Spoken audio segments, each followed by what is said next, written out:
This is Adam Bernard with AutoPerspectives, and it is time for another news roundup. Let's dive right into it with a long-awaited vehicle that turned out to be not quite what people exactly expected. Just in time for the Land Cruiser BJ's 75th anniversary, Toyota will launch the long-rumored Land Cruiser FJ, a spiritual successor to the Tacoma-based FJ Cruiser next year. FJ, as a reminder, Toyota tells us, stands for freedom and joy. Now, there had been some speculation fueled by a concept called a compact cruiser that was shown 3 years ago that this new product might be a BFI electric vehicle. That is definitely not the case in both circumstances. Underneath is Toyota's 21-year-old IMV body-on-frame platform that was originally developed for emerging markets. So we actually don't see it here at all in the US, while the rest of the world gets a Hilux. We get the Tacoma on a different platform. Most recently, the IMV was used for the Hilux Champ pickup, which you see there on the lower right. And if you look closely, you can kind of see the proportional similarities, especially around the front end of the vehicle, with kind of a longer front overhang, shorter dash to axle, and very minimal tumble home. Toyota describes the exterior design as a dice motif with chamfered edges. Around back, it features an external spare with a side hinge tailgate, like we've seen on Toyota other SUVs. The markets for the Land Cruiser FJ are not as extensive as some people hoped. It will definitely not be coming to America. And in fact, you'll only be able to find it in Africa, Asia, the Middle East, and South America only. Part of that is due to the nature of the architecture, which, again, as a vehicle designed for emerging markets, it might not be refined enough for Europe or North America. And then under the hood, it's also kind of old school. It's Toyota's equally venerable 2.7-liter four-cylinder and a 6-speed automatic transmission. That's the only choice that buyers have at the moment, so not even a stick shift, no electrification, not even a mild hybrid.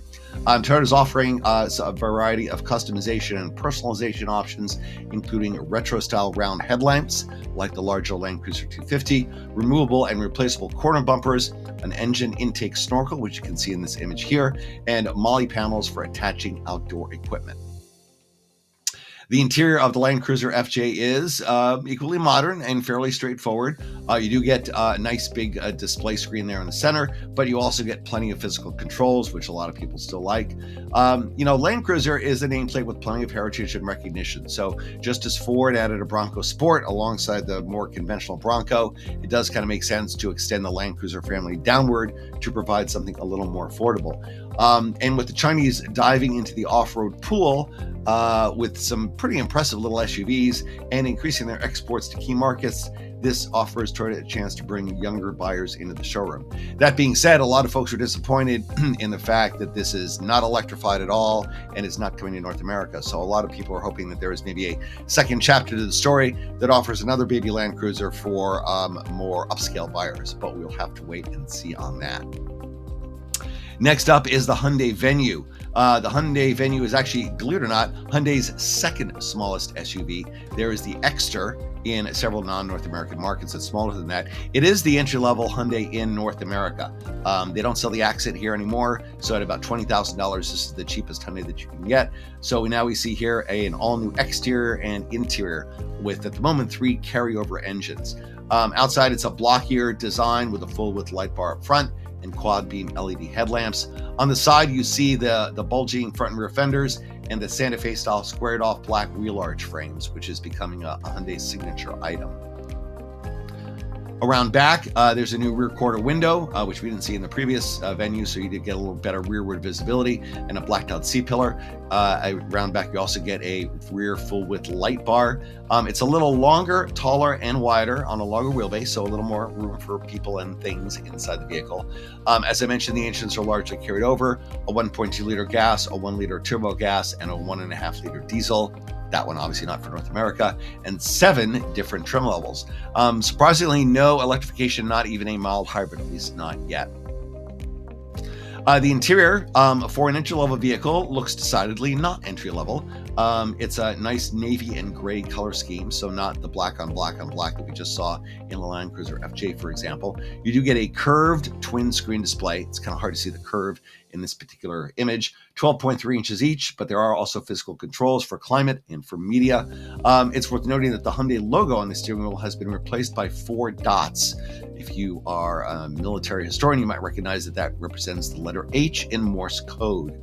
You do get standard powered driver seats, ambient lighting, rear air conditioning vents, and reclining rear seats. So it is pretty well equipped for an entry-level vehicle. And so we are likely to see this show up maybe in the early part of next year, maybe as a 2027 model instead of a 2026 model. But sales will be starting in India shortly. We'll switch gears to Chinese startup Xpeng and the X9 minivan. I wanted to hit on this. The X9 was actually introduced a few months ago, but now we have an EREV variant. And so this touches on two big trends in the Chinese market. The first is that even though here in America, minivans aren't terribly trendy, they are very trendy in China, especially luxury high-end minivans, even to the point where a Volvo is getting into the game and Lexus is as well. So you've got a luxury car's level worth of technology in a very family-oriented package. This is a companion model to the electric X9 and joins the ranks of a number of longer-range, extended-range EVs. Xpeng describes the design here as mecha futuristic. You've got black pillars to create the illusion of a floating roof effect, and a fairly dramatic sloping backlight, which obviously does give you a little more style, as it were, but does cut a bit into your overall cargo space. As I mentioned, this is an EREV, so you get a 1.5 liter, 110 kilowatt turbocharged range extender, a very large 63 kilowatt hour battery. That's bigger than you'll find in a lot of plain old EVs. It is an 800 volt architecture with 5C fast charging. So it means about 12 minutes to get an 80% charge, and an estimated EPA equivalent range of 210 miles. Now keep in mind, this is an EREV. So once you get past the 210 miles on an electric, then the range extender kicks in and you have a couple of 100 miles of range on top of that without having to worry about where to find the nearest charging station. So this is, again, a series hybrid like we've seen from other automakers. And again, for a vehicle that's designed to carry a lot of people and things and pets, being able to go 210 miles just on electric alone, and then with the extra several hundred miles of range beyond that, is great for long distance trips. One of the things that Xpeng talked about with the new X9 EREV is AI powered reading lights. That is an application for AI, which up to now I have not heard of. And they also added some nice material, including a 4.2 meter long wood panel on the dashboard. You don't normally expect to see real wood trim on a minivan, but again, this is not just any minivan. This is a minivan for the Chinese market where luxury is very much appreciated. So real wood trim, good move by Xpeng. They also note that the second row gravity seats are heated, ventilated, and massaging. So very, very comfortable. And we will finish up with what the automaker Tensor describes as the first luxury robocar.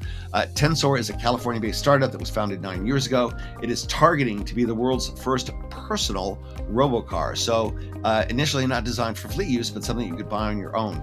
It's also designed to be the world's first AI agentic vehicle, which means this is an AI system that you can interact with and ask it to do things for you, like make dinner reservations, for example. And it's also supposed to provide support, of course, for level 4 autonomy, which is hands off, eyes off in certain situations. No, so it's not 100% driverless, but the intent is to have a driverless in a number of situations. Tensor is a rebranding of a company that was originally founded as AutoX. They launched a self-driving service in Shenzhen, China, several years ago with a fleet of over 1,000 robotaxis, but which closed operations in 2023. If you go onto LinkedIn and look for Tensor, you'll find 74 people tied to the organization. There's a leadership team listed on the website. They seem to bring a variety of experiences from multiple fields, except automotive. There doesn't seem to be anyone with any extensive automotive experience on the leadership team, and no one seems to be listed as a chief of product or a chief of engineering. So it's not entirely clear how the product development is being done, but they do list a number of partners, including Continental, Bosch, Qualcomm, and Samsung. So they have definitely been reaching out to the supplier community. How do you get to level 4 autonomy? Tensor believes you need a lot of hardware to get there, and that in this case means 37 cameras, including some underneath the vehicle, 5 LiDAR units, and so you see a lot of protuberances on the vehicle as well, 11 radar units, 22 microphones, 10 ultrasonic sensors, 16 collision sensors, and 8 water detectors. Most of the sensors that I just described also have built-in cleaning methods, so in case you have to be in inclement weather or the car gets dirty, the sensors and lenses will clean themselves, so it continues to operate normally. Also present on the front bumpers are small screens at the corners, which are used to show pedestrians seconds that the vehicle sees them and any intentions the vehicle has, like if the doors are about to open, for example. And speaking of the doors, this has rear-opening rear doors like a Rolls-Royce Phantom. They are motorized as well, and there is a B-pillar, so it is not a full hardtop design. We do understand that the robocar will be built by VinFast. That's the Vietnamese company that's been trying to get into the US market, and they are part of the larger Vin Group conglomerate. They are targeting to ship vehicles by the end of 2026. We have not yet heard any pricing. As I mentioned, the initial focus was on retail, but not fleet sales. But Lyft now says they have reserved hundreds of units that will be Lyft ready out of the factory. So we know that Lucid will be providing some of the Gravity luxury SUVs to Uber, and so this is kind of a counterpart, providing a luxury robo-taxi. This robocar is all drive-by-wire. It has multiple redundancies. It has 3 braking systems, just in case. Tensor built their own software stack, which they call the foundation model, and it uses 8 NVIDIA chips capable of 8,000 trillion operations per second, or TOPS, which sounds very, very impressive. When you get into self-driving mode, the steering wheel that you see here, or steering yoke, actually folds out of the way, and then the center screen slides left, so you can kind of just sit back and relax. Tensor also claims that unlike other robocar designs, the data is not uploaded to the cloud, and that's designed to protect the driver's privacy. And that seems to be a bit of an interesting first. There is a lot of concern these days over data from the driver and who owns it, where does it go. Tensor has decided to keep it confined to the vehicle itself without sending it out into the ether. They even note that there are physical shutters for the cameras and microphone cutoffs to prevent anything from being inadvertently recorded, either visual recordings or audio recordings.